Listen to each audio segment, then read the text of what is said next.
disgrace! Get out of here! 9, 10, 11, 12, 13, 14. You don't belong here, Breed. Easy now, Scout. You're causing a disturbance. The auctioneer's voice cracked mid-number and the boy froze. He stood on the block with his hands tight at his sides, eyes down, boots too big, coat too thin. Someone laughed from the back. Someone else cleared their throat like this was cattle.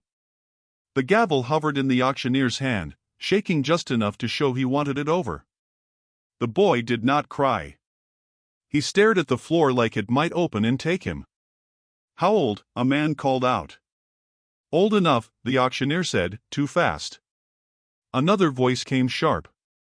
"Old enough for what?" The auctioneer swallowed. "Work. Chores. Carrying." A woman laughed. "He looked like he'll break." "He'll toughen," a man said. "They always do." The boy's shoulders twitched at that. He didn't look up. He counted the cracks in the boards. 1, 2, 3. He stopped counting when the gavel lifted higher. "He talk?" someone asked. The auctioneer glanced down. "Do you talk, son?"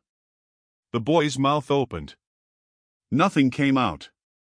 "He listens," another bidder said, smiling. "That's better." A ripple of approval moved through the crowd. Boots shifted. Coins clinked. The boy felt heat crawl up his neck. He could smell sweat and dust and something sweet like rot.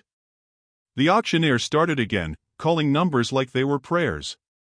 The gavel bobbed with each one. Higher bids came quick, careless. Jokes flew between them.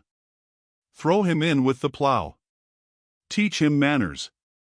"He's got good hands." Shame about the eyes. At the edge of the crowd stood a man who had not spoken. He did not smile. He did not look away. His coat was worn thin at the elbows. His hair was tied back, streaked with gray. His face held still like it had learned to wait a long time. People leaned around him like he was a post. He watched the boy, not the gavel. The auctioneer called another number. The boy flinched at the sound, sharp as a shot. The man at the edge took one step forward. "Just one." "I'll take him." The words cut through the room clean. Flat. No lift at the end. The auctioneer blinked like he hadn't heard right. The crowd turned. A few snorted. A few frowned. "You sure?" the auctioneer said. The man nodded once. "I already said it." Someone laughed. "You even know what you're buying?"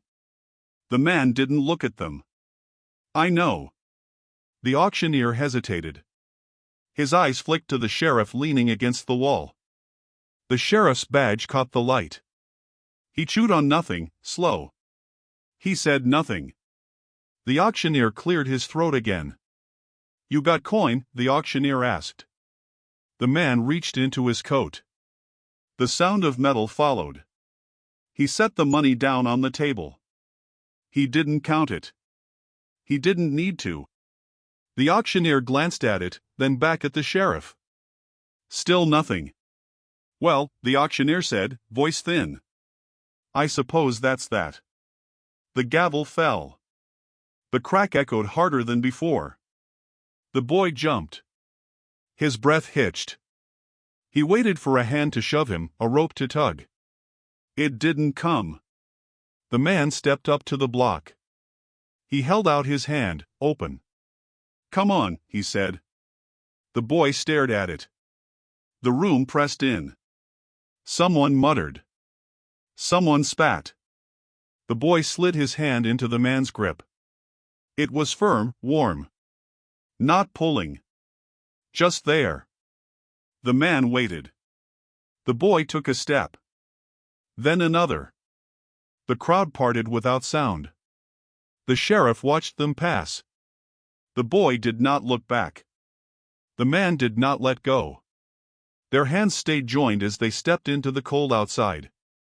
The wind cut at the edges of the boy's coat. He flinched once when it slapped his cheek, then kept his gaze on the ground. The man's grip didn't tighten or loosen. It was steady. Quiet. Waiting. The wagon creaked behind them, a slow, tired rhythm that made every step feel longer. Dust swirled at their boots, kicked up by townsfolk who had lingered, curious or cruel. Whispers ran like smoke through the gaps between buildings. Who does he belong to now? The Apache? That man don't look right. The boy's fingers clenched. He counted steps silently, tried to measure the distance from where he had been to where he was going. Buying or borrowing? The sheriff's voice cut through the murmurs. He stepped from the shadow of a doorway, hat tipped low, eyes sharp. Buying, the man said without turning. His voice was low. Flat. Final. With what? The sheriff pressed. The boy flinched. What I earned, the man replied. He kept walking. Boots sinking slightly into mud and dust. The boy followed without thinking. The sheriff squinted, lips pressed tight. You sure about this? The man didn't answer. He didn't look back. The boy's voice was small. Am I yours? No, the man said. Pause. Step. The boy's wrist was still in his hand. Not pulled. Not forced. Just held. You're with me. The boy blinked. His chest felt tight. He tried to imagine what that meant. Didn't try for too long. He focused on the rhythm of the wagon's creak, the echo of boots on boards, the voices that were still around them but fading. They walked past the last row of spectators. Some turned to watch them leave. Some spat quietly. The sheriff stayed behind a step. Didn't follow. Didn't speak. The wind moved between them like it had weight. Where we going? The boy asked, voice cracking in the cold. Somewhere quiet, the man said. How long? Long enough. The boy's fingers ached from the cold. He flexed them inside the man's hand, testing if he could pull away. He couldn't. Didn't want to. Not yet. You gonna sell me? No, the man said. There was no hesitation, no edge of amusement or anger. Just certainty.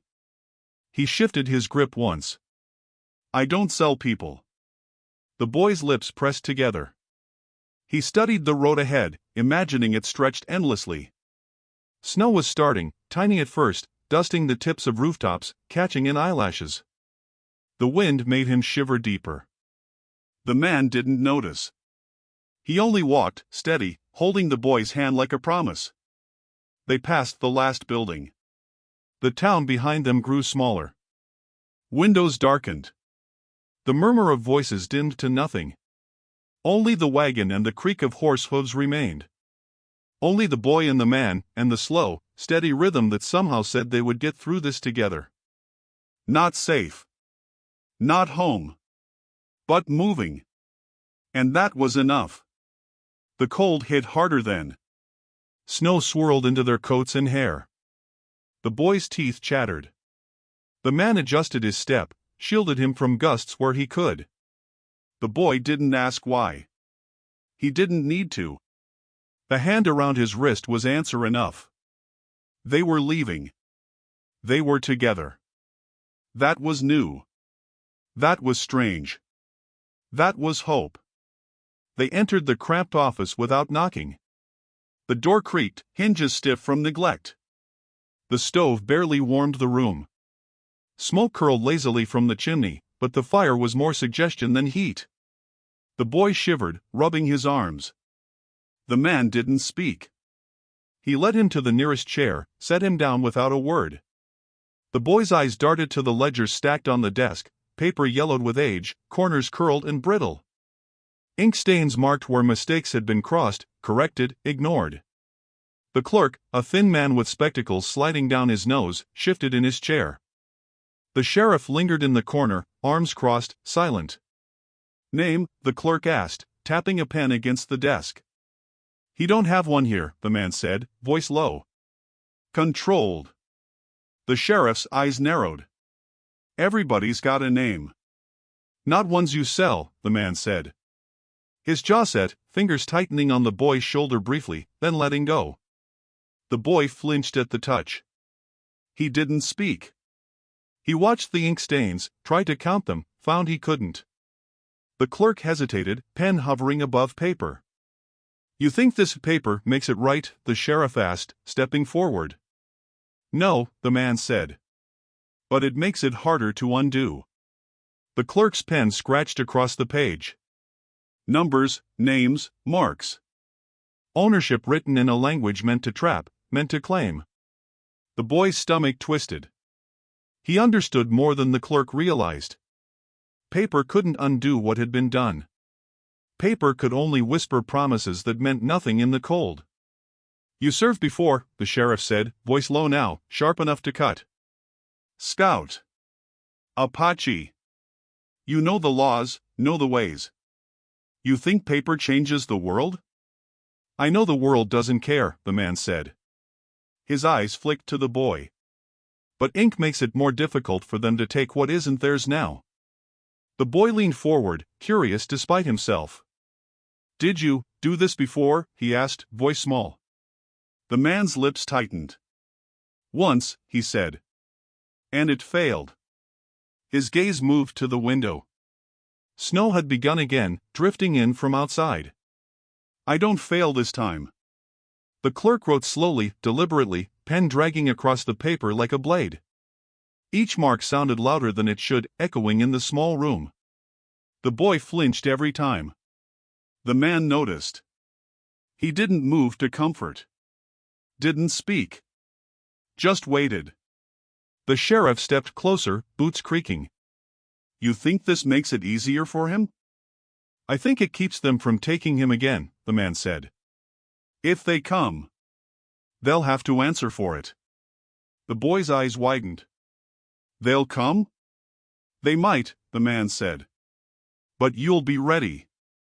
He didn't elaborate. The boy didn't ask. The clerk finally set the pen down, paper signed and stamped.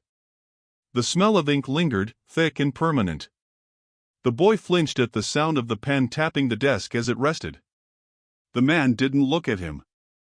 He simply stepped back, hands in pockets, breathing slow. The sheriff stayed silent, arms still crossed. The office felt smaller now, tighter, like the walls themselves were aware of what had just been decided. The man crouched briefly beside the boy, hand on his shoulder again, firm but not pressing. It's done, he said. For now. The boy nodded slowly, trying to process what done meant when the world had always been undone around him. The ink was dry. Ownership was claimed. But neither of them moved. Outside, the wind picked up, rattling the thin window panes, and snow settled on the ledgers like a silent witness. The clerk rubbed his hands together, shivering. The sheriff adjusted his hat and stepped toward the door. The man looked at the boy, held his gaze for a moment, then motioned toward the door. They left together. The ink, the paper, the laws, they were all behind them. The boy didn't know what came next. The man didn't explain. They walked into the cold, and the office door clicked shut behind them like a promise. They stepped outside the office, and the cold hit like a wall. The boy's boots sank into the frozen mud at the edge of town. The wagon creaked under its own weight, the horse plodding slow, steady. Dust from the main road rose and settled on them, but the wind cut it away just as fast. The man didn't speak. His hand remained lightly around the boy's wrist, guiding, steady. The boy stared at the road ahead, tried to imagine what lay beyond the next hill, beyond the next bend. The town shrank behind them. Roofs, windows, the square all fading into gray. Voices faded, too. Whispered questions, insults, laughter. Gone. Where we going? The boy asked finally, voice small, quivering. Somewhere quiet, the man said. He didn't slow, didn't glance down. The boy's steps stumbled as he tried to match the pace. How long? Long enough, the man said. The boy's chest tightened. You gonna sell me? No, the man said. There was a weight in his words, not anger. Just certainty. He adjusted his grip briefly. I don't sell people. The boy looked up at him, blinked against the dust and cold.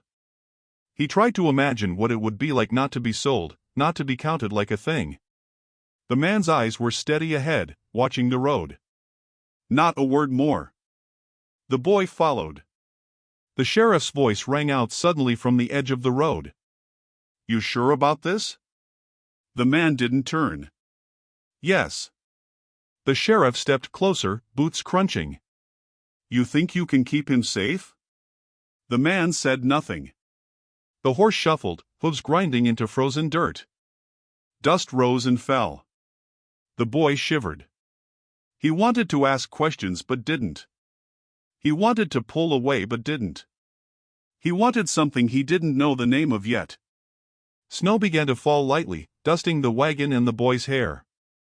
It was early. Too early. The air smelled of ice and dry earth. The boy pressed his hands against his chest. The man didn't notice. Or maybe he did. He didn't say. He just kept walking, slow, steady, the boy's hand in his own. The boy's voice came again. Are you gonna hurt me? No, the man said. Simple. Flat. Certain. The boy nodded once, unsure if he believed it, unsure if anyone ever had. Do I have to follow rules? The boy asked. Yes, the man said. Simple ones. Don't wander off. Don't lie. Keep your hands out of trouble. The boy's lips pressed together. That's it? For now. The man shifted his hand slightly. The boy's fingers tightened once, testing the hold. The man didn't flinch. They passed the last building of town. Snow dusted the wooden boards. Windows reflected gray light. The road ahead stretched empty. Silence pressed around them except for the wagon's slow creak and the occasional rustle of wind through bare trees. The boy's stomach twisted with a mix of fear and relief. He hadn't expected this. He hadn't expected anything to be different. But it was. It was different. You sure this is safe? The boy asked again. The man didn't answer. Didn't need to. His hand around the boy's wrist said it all. Safe enough. Safe for now. They kept walking. The snow grew heavier. It stuck to lashes, clung to hair, melted on cheeks. The boy blinked, caught the flake on his tongue, smiled once. Not a laugh. Just a small, careful smile. The town disappeared behind them entirely. Dust, mud, snow, wind. All of it faded. Only the road ahead, the wagon, the horse, and the steady hand holding his. Only the promise that they were moving. Away. Together. And maybe, just maybe, that was enough. They reached the cabin just as the sun dipped behind the hills. Smoke from a distant chimney curled into the gray sky. The door hung crooked on its hinges. Boards groaned under the wagon wheels. The man guided the horse around back, set the boy down. He didn't speak. The boy's eyes darted everywhere, broken shutters, moss on the roof, footprints in the frozen dirt. He stepped inside, boots crunching on the rough floorboards. Dust motes danced in the fading light. The fire barely caught. Twigs snapped, sparks flickering weakly. The cabin smelled of cold, old wood, and something faintly sweet that didn't belong. A woman's shawl hung on a peg, faded and torn. An old rifle leaned in the corner, stock worn smooth. The man avoided the far corner entirely. The boy noticed immediately. He crouched, ran a finger along the floor there, tracing the shape of a stain, maybe blood, maybe something else. The man's eyes caught him. Not a warning. Not a scold. Just acknowledgement. Who lived here? The boy asked finally, voice small. People who tried, the man said. Did they die? Some left. The man's tone flat. Hard. Some didn't. Yes, he said, voice lower this time. The boy didn't ask more. He moved closer to the stove, rubbing his hands. Sparks jumped, hissed, and died. He kicked at a scrap of wood. The man crouched beside him, picked it up, placed it carefully in the fire. He struck flint. Sparks caught. The boy blinked. Heat washed over him, sudden and alien. He wanted to say something, anything, but the words stuck in his throat. They stacked firewood silently. The man's hands worked with deliberate care, showing the boy how to balance logs so the fire would breathe. The boy copied him. He didn't get it right at first. Logs rolled, sparks flew. He laughed once, sharp and unsteady. The man didn't respond. The boy looked up. The man's eyes were fixed on the far corner again, measuring, remembering. "I can sleep here?" the boy asked. "You can," the man said. "If you want." The boy nodded, moving to a corner of his own choosing. He spread his coat over the floor, curling like a small animal. The man remained near the fire, tending it quietly, checking the stove, moving slowly so the boy would not startle. The cabin felt alive with memory.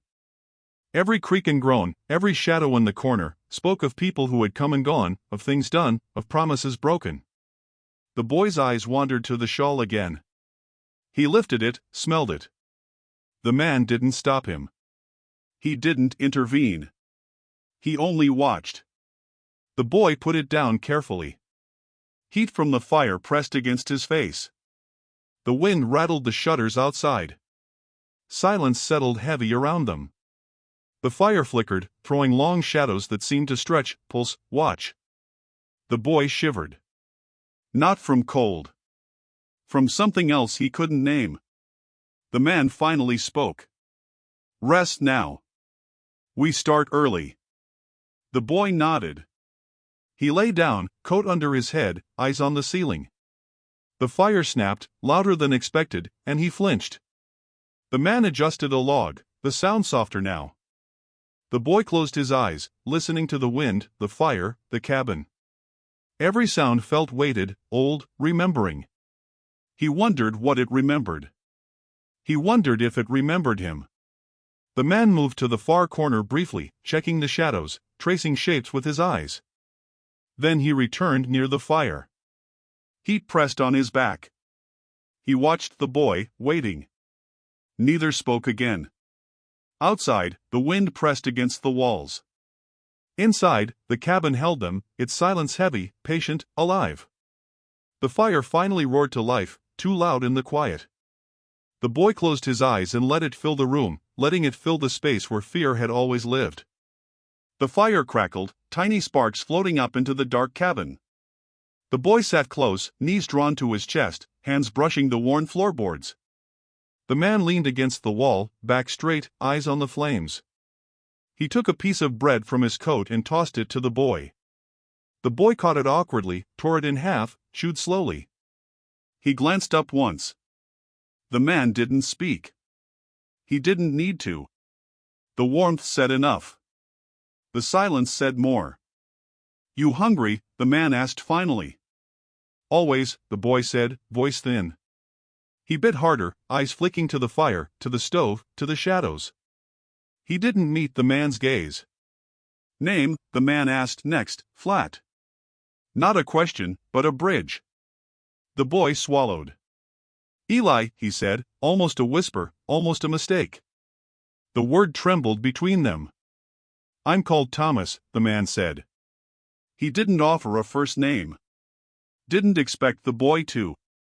He just said it, letting it hang. "That yours?" Eli asked, tilting his head, eyes wide. "It's what they use," Thomas said. "For now." The boy pressed his lips together, chewing slowly. He wanted more, wanted less, wanted to understand, wanted to disappear.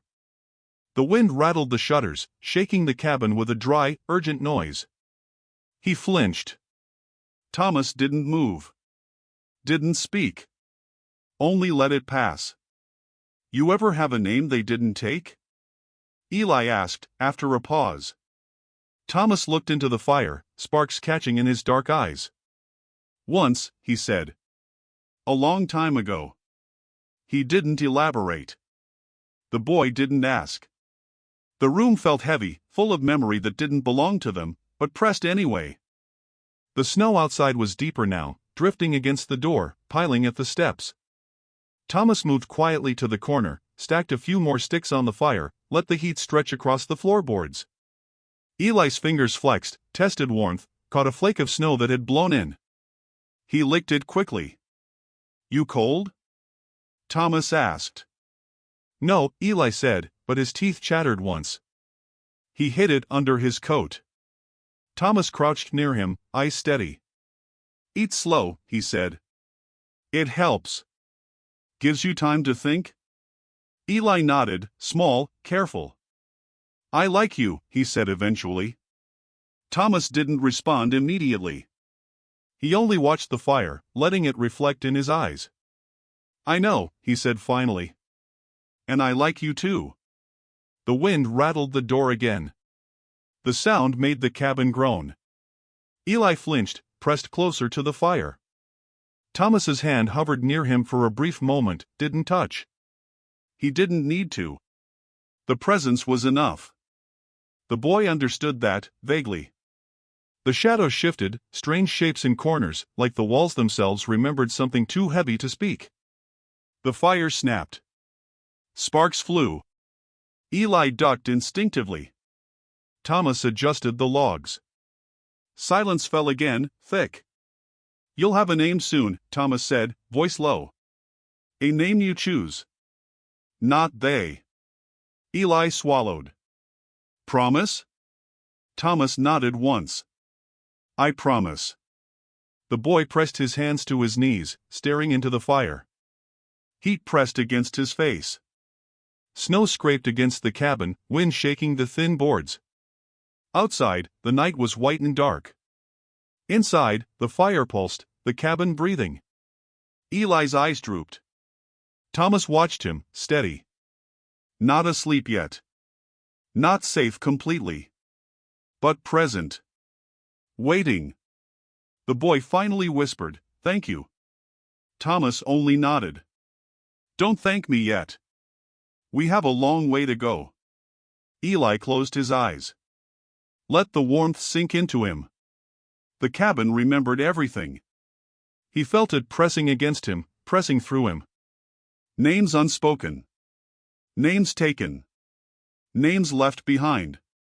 He didn't say his old ones. He didn't need to. The fire roared louder for a moment, filling the space between them, filling the corners, filling the silence. Outside, snow fell harder. The boy's eyes stayed closed. The man remained nearby. Not moving. Not leaving. Only waiting. Only steady. Only present. A knock rattled the cabin door. Sharp. Insistent. Eli flinched, pressed his back against the wall. Thomas rose slowly, eyes narrowing. Outside, voices carried with the wind. Heavy boots scraped snow and dirt. "Cold night to be alone," the sheriff said through the door, voice smooth, measured. Two other men stepped forward behind him. Guns hung at their hips, but not pointed yet. Smiles tugged at the corners of their mouths, polite, thin. Threat in the shape of civility. "We're not," Thomas said, voice flat, calm. He stepped in front of Eli, hands relaxed at his sides. The boy's fingers flexed around the edges of his coat, knuckles white. He peeked around Thomas, eyes wide. "That boy's registered property," the sheriff said. "Under law." His boots creaked closer, breaking the snow's quiet. "You know that." "Not anymore," Thomas said. His eyes flicked toward the far corner, toward shadows, then back. "Not under my watch." The sheriff chuckled, low, deliberate. "You always were difficult." Thomas tilted his head, voice steady. "You always were late." Eli's stomach nodded. He pressed himself closer behind Thomas. The men shifted their weight, guns brushing leather, glinting faintly in the dim light from the stove. The cabin felt smaller. The fire crackled, sparks leaping like warnings. "Laws change," Thomas said quietly. Sometimes they're written in ink. Sometimes in blood. You think that excuses taking what isn't yours? The sheriff asked. I think it keeps what's mine, Thomas said. If you come for him again, you'll answer for it. The sheriff paused. I swept the cabin, the fire, the boy pressed against the wall. Bold words for a man out here alone. We're not alone, Thomas said, voice low. He's with me. Eli's pulse jumped. He gripped the edge of his coat, breath quick, shallow. Don't make me repeat myself, the sheriff said. He stepped closer, boots scraping, eyes never leaving Thomas. You could walk away. I could, Thomas said. But I won't. Not this time. The other men shifted uneasily. One fingered the hilt of his revolver. The other, taller, stared silently, expression hard. Thomas did not flinch. He didn't reach for a weapon. His eyes stayed on the sheriff. Steady. Cold.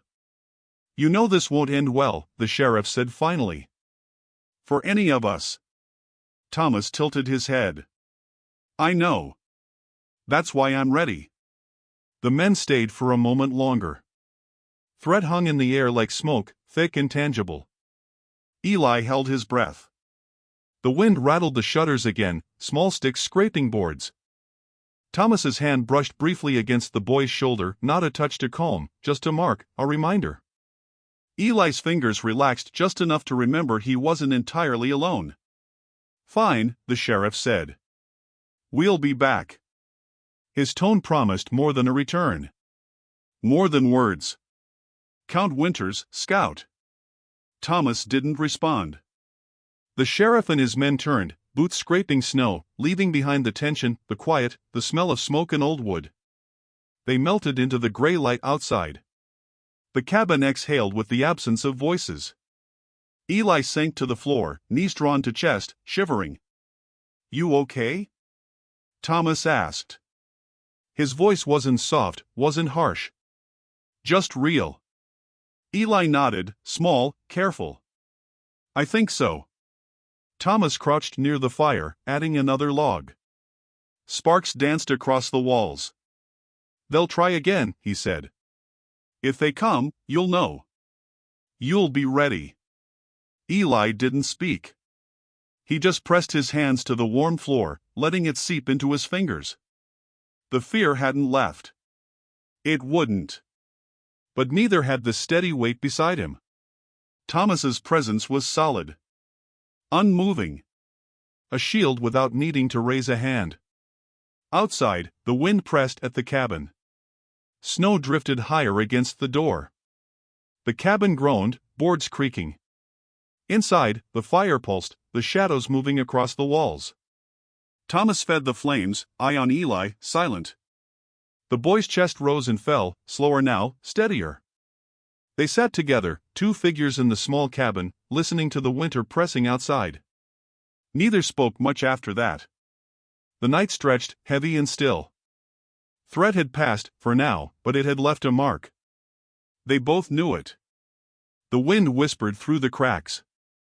The snow piled higher. The cabin waited. The fire waited. The two of them waited. Together. The cabin door closed with a solid thud behind the sheriff and his men. Snow pressed against the boards, drifting in through cracks. Eli pressed his back to the wall, still trembling. Thomas didn't move from near the fire. He stacked another log, struck flint, sparks catching. Heat pressed against the boy's face. He blinked against it, trying to memorize warmth after so long and cold. Silence settled heavy, interrupted only by the hiss of the fire and the occasional scrape of wind on wood. You scared? Eli asked quietly. Voice small, almost swallowed. Yes, Thomas said, flat. Not proud, not weak. Just true. Me too. The boy pressed his hands against his knees. Is that enough? Sometimes, Thomas said. Sometimes it's all we get. The boy shivered. Thomas moved closer to the stove, adjusting the logs. He didn't touch Eli. Didn't need to. The boy watched the flames, sparks leaping like tiny ghosts, jumping and vanishing. He learned quickly that silence carried as much meaning as words. He learned that every movement Thomas made, deliberate and small, meant safety, preparation, watchfulness. They rationed what little food they had. Thomas broke bread into rough chunks. He handed them to Eli without a word. Water from the barrel had frozen overnight. Thomas melted snow carefully, heated it near the fire, and gave it to the boy. Eli drank slowly, savoring warmth. The days passed without much change. Thomas taught him to chop wood, to tend the fire, to layer clothing against the cold. Hands blistered, back ached, knees bruised, but Eli kept up. The snow outside pressed in, white and silent. He began counting days, not hours. Lessons became routine. He watched Thomas's every motion, mirrored it, learning without needing explanations. The fire roared quietly in the evening, sparks dancing over the walls. Shadows shifted like living things. One night, Eli woke screaming. His bedroll tangled around him, breath fast and short. Thomas was there immediately, crouching beside him, steady hands on his shoulders. "It's over," he said softly. "You're safe." "They took her," Eli said, voice cracking. "They took my sister." Thomas pressed his hand briefly to his back. "I know," he said. "I know it hurts. Breathe. You're here. You're alive." The boy sobbed quietly, letting it out. The cabin waited. The snow outside pressed heavier against the walls, wind rattling the boards. Thomas didn't speak more than needed. He simply stayed, present, constant. Eli eventually curled back against the floorboards, shivering less, chest rising slower. Morning came gray, pale through frost-streaked windows. Snow covered everything outside. Tracks from the wagon vanished under new drifts. Thomas broke the ice from the barrel, boiled water for breakfast. The boy watched, hands flexing, learning. Routine carried them through the cold. Chop wood. Tend fire. Melt snow. Eat. Repeat. Silence, punctuated by words where needed. Silence, filled with presence. "You scared?" Eli asked again, later that day. "Yes," Thomas admitted. "And I keep moving." "Me too," the boy said, nodding slowly. "But I keep moving too." Thomas didn't reply. He let it pass. Actions spoke louder. He handed Eli the axe carefully, showed him how to split a log without letting it slip. Sparks flew. Wood cracked. Eli smiled faintly, the first real smile in days. The winter pressed on. Snow fell endlessly, sometimes silently, sometimes howling. Nights were long. Days were short. Hunger gnawed. Fingers froze. Faces stung. But trust grew in small increments.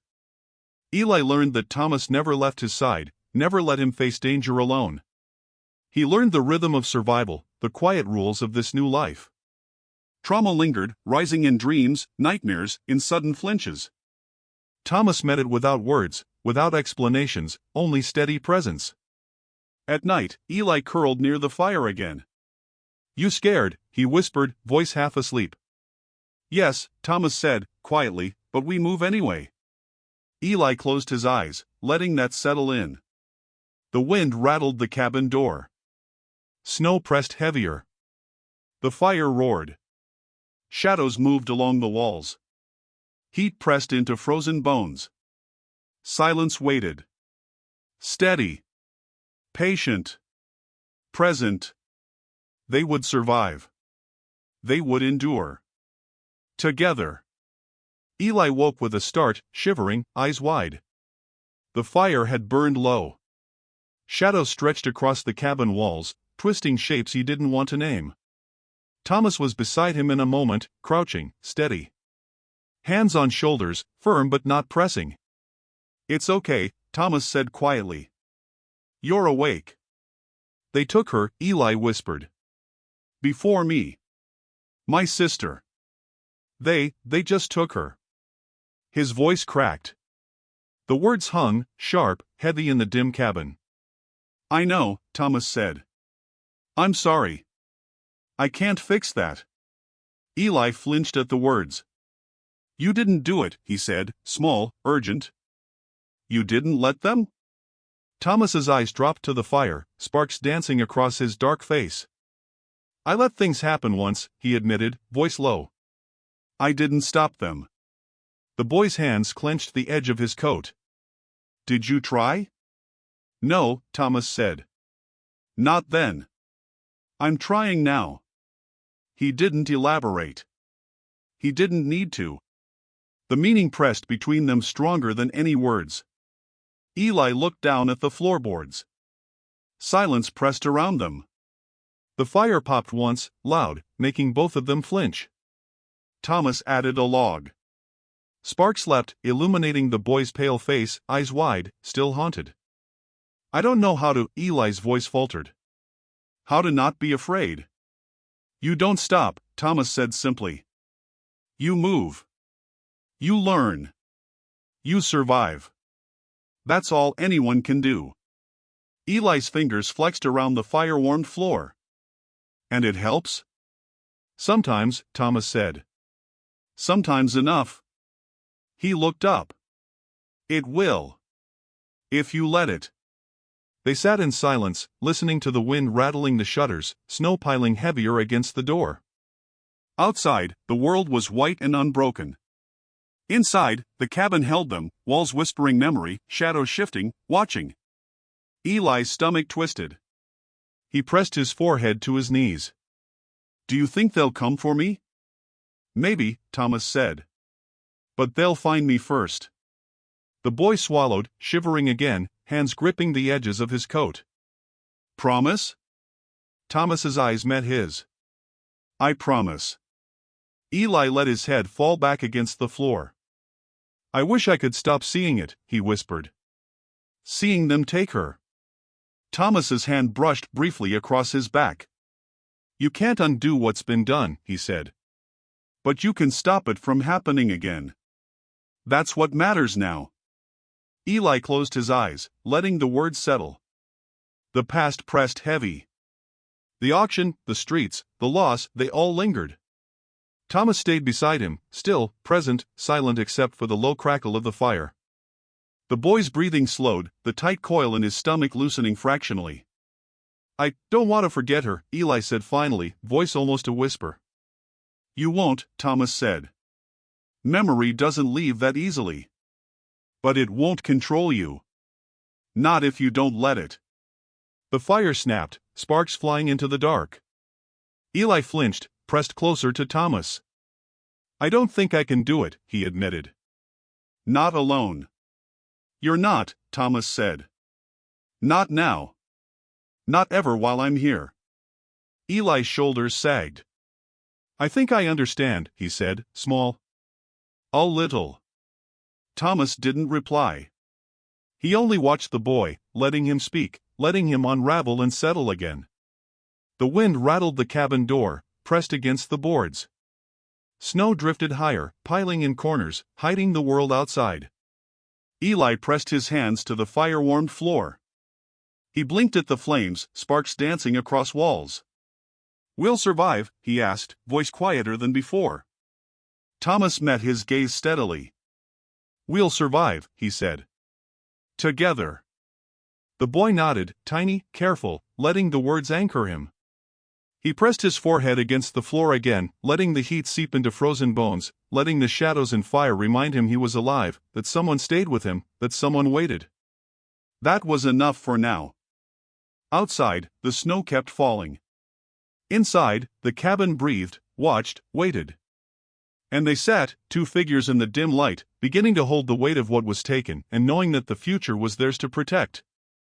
Sunrise touched the cabin roof, pale and brittle. The snow outside had hardened into a crust that cracked underfoot. Thomas stirred the fire, logs shifting with soft pops. Eli sat near the wall, knees drawn up, hands wrapped around his coat. The morning seemed still. Too still. Then boots in the snow. Sharp, fast. Thomas's eyes snapped to the door. shadows moved outside, 3 men, the sheriff among them. Their guns glinted faintly in the weak light. Eli froze. "Last chance," the sheriff called, voice smooth, controlled, carrying over the snow. Thomas didn't move his hands from the fire. "You used those up," he said, flat. No hesitation, no fear.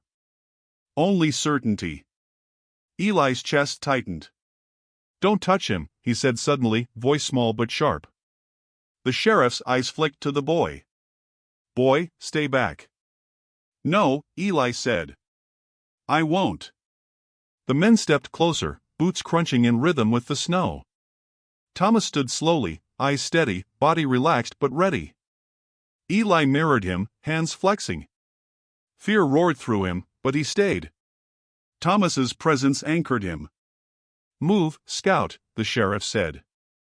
Last chance to hand him over. "No," Thomas said simply. "I don't hand people over." The taller man raised his revolver, the other nudged forward. Sparks of panic rose in Eli.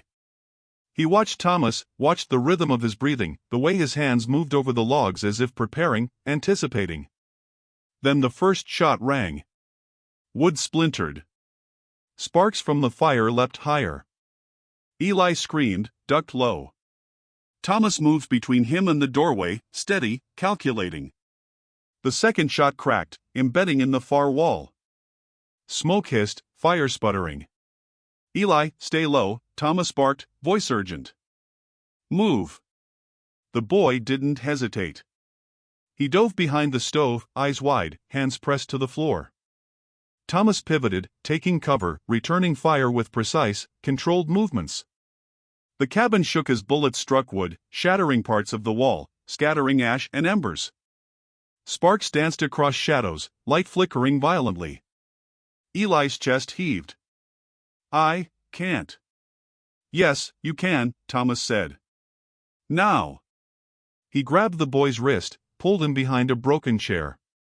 The fire roared higher, flames licking the ceiling. Smoke filled the cabin. The air burned in Eli's lungs, eyes watering. The sheriff's voice barked from outside. "This isn't yours to keep." "It is now," Thomas said. "And it stays that way." A moment of silence. Then more shots. Wood splintered again. Thomas pushed Eli down, shielded him with his own body. Sparks flew across the floorboards. Eli pressed against him, heart hammering, breathing ragged. He realized he wasn't paralyzed. He was here. Present. Fighting, even if all he could do was hold on. The exchange ended as suddenly as it began. Smoke hung thick in the cabin. The men were gone. Boots retreated. Snow pressed against the door. Outside, silence returned, heavier than before. The cabin smelled of fire, ash, blood, and wood. Sparks died on the floor. Thomas slumped against the wall, hand pressed to a shallow cut on his shoulder. He didn't speak immediately. He only exhaled, slow, steady. Eli crawled to him, pressing a trembling hand to the wound. "I'm okay," Thomas said. "You're okay. That's what matters." Eli's teeth chattered. "I didn't leave you," he whispered. "You didn't," Thomas said. "And I didn't leave you. That's enough." The fire sputtered but didn't die. Shadows hung long and dark. Smoke pressed against the ceiling. Outside, snow fell silently, covering footprints, covering the chaos, covering the threat.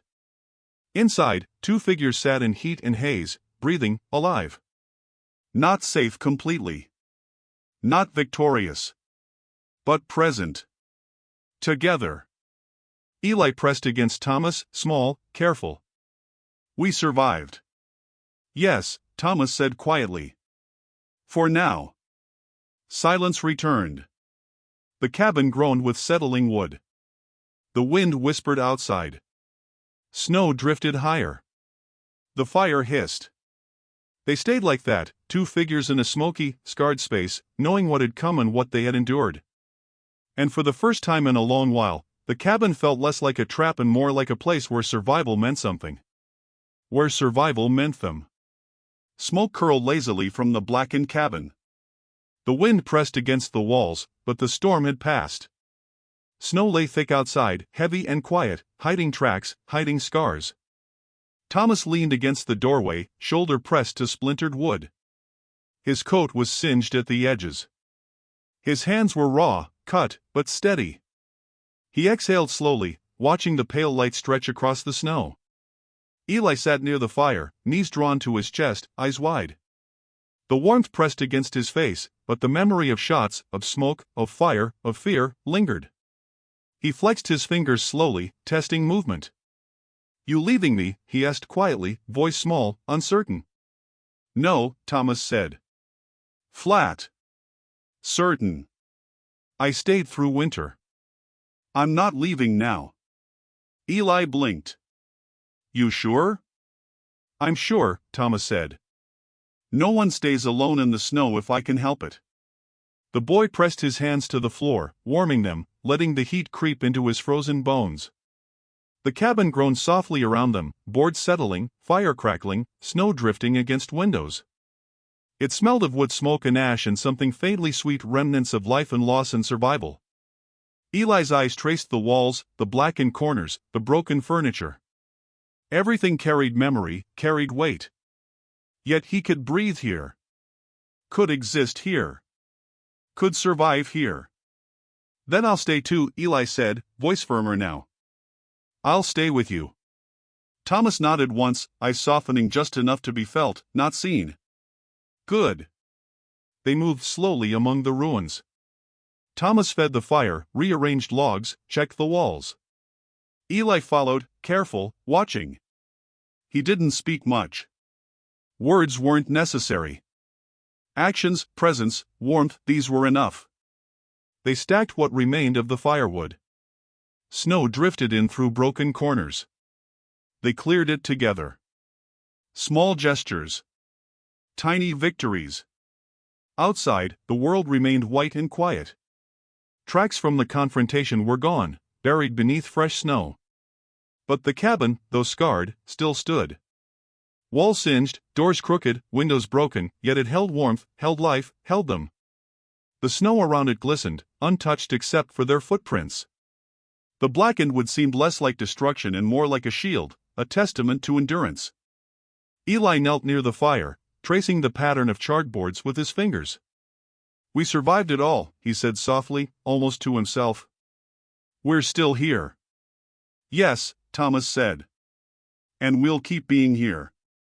One day at a time. One winter at a time. You'll see." Eli pressed his head to the floor, warmth radiating through him. "I think I understand now," he whispered. "A little more than before." Thomas crouched beside him. Hand brushed lightly across Eli's shoulder, careful, grounding. "It's enough," he said. "More than enough." They sat together, fire roaring softly, smoke curling to the ceiling. Shadows stretched long, twisting across the walls like old memories, like ghosts that had passed and stayed behind. Outside, the wind pressed, snow drifted higher, but inside, heat filled the space. The cabin remembered everything, but it also remembered them. The two of them, alive, present, surviving. Together. Eli looked at Thomas, small, careful. "You think it'll stay this quiet?" "For now," Thomas said. "Quiet enough to breathe, enough to build. Enough to learn. That's what matters." They remained in silence, watching the fire, letting the cabin's scars remind them of what they endured. Every wall, every corner, every shadow held memory. Pain. Loss. Survival. Hope. The snow outside melted slowly in places where the weak winter sun found it, revealing edges of blackened wood and scorched earth. Eli finally smiled faintly, almost imperceptibly. "We'll rebuild," he said. Slowly. Thomas nodded. Slowly, he agreed. And together. The snow around the cabin began to soften. Light filtered through broken windows. Steam rose from the fire, curling toward the ceiling. The wind whispered through cracks in the wood. 2 figures moved among the ruins, hands busy, heads down, working in quiet coordination. Not saved completely. Not unbroken. But no longer alone. Presence enough. Warmth enough. Hope enough. Outside, spring hinted. Snow melted in trickles around the cabin. Inside, fire burned steady. They remained, side by side. Breath by breath, task by task. Survival carried them forward. Scarred, cautious, but alive. Together.